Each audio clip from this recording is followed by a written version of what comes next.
الحمد لله كفى والسلام على عباده الذين اصطفى أما بعد محترم নাযিরিন ইকরাম, আমাদের সম্মুখে ঈদুল আজহার নামাজ এবং গুরুত্বপূর্ণ কোরবানি চলে আসতেছে। আমরা সে কোরবানির জন্য প্রস্তুতি নিব ইনশাআল্লাহ। আজকে দুটো মাসআলা ব্যাখ্যা করব কোরবানির, যেহেতু অনেক মানুষই এ দুটো মাসআলাকে জানতে চেয়েছেন যে হুজুর বলেন। এজন্য আজকে আমি আপনাদের সম্মুখে লাইভে চলে এসেছি সে দুটো মাসআলাকে বিতরণ করার জন্য, বলার জন্য। একটি মাসআলা হলো নজরে কোরবানি, আরেকটি হলো নজরে মাসবুহা। এই দুটো মাসআলার হুকুম দুই প্রকারের।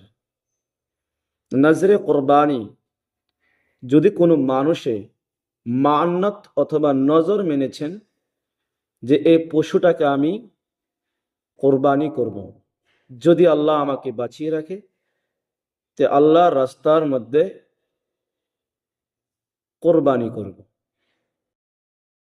অথবা কোনো পশুর বেমার হয়েছিল, আপনি মান্নত মেনেছেন যে যদি এই পশুটা বাঁচে, আল্লাহ একে বাঁচিয়ে রাখে, তাহলে একে কোরবানি করব।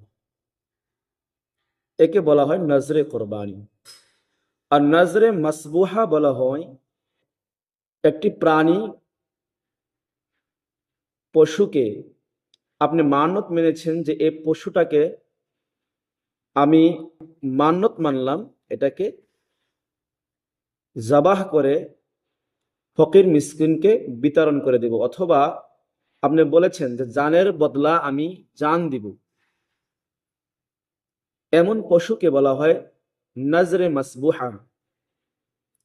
নজরে কোরবানি যেটা আপনি মান্নত মেনেছেন কোরবানি করার জন্য,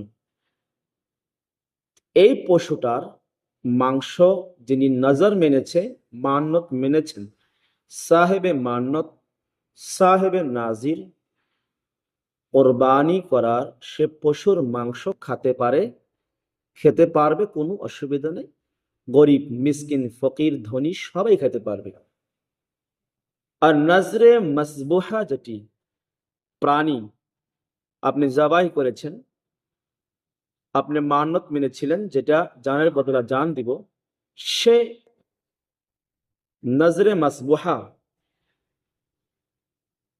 আপনি জবাই করার পরে এটাকে ফকির মিসকিনের মধ্যে বন্টন করতে হবে, সাদাকা করতে হবে। তো নজরে কোরবানির মধ্যে উদ্দেশ্য হলো ইহরাক উদ্দাম, অর্থাৎ কোরবানি করাটা উদ্দেশ্য।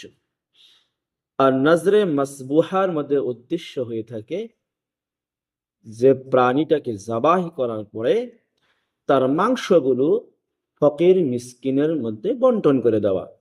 তো সেই হিসাবে নজরে মাসবুহার মাংস যিনি নজর মেনেছে উনিও খেতে পারে না, এবং ওনার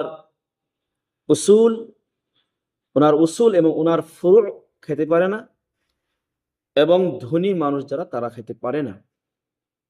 আর নজরে কোরবানির মাংসটা যিনি কোরবানি করার জন্য মান্নত মেনেছিলেন উনিও খেতে পারবে, এবং ধনী সবাই খেতে পারবে।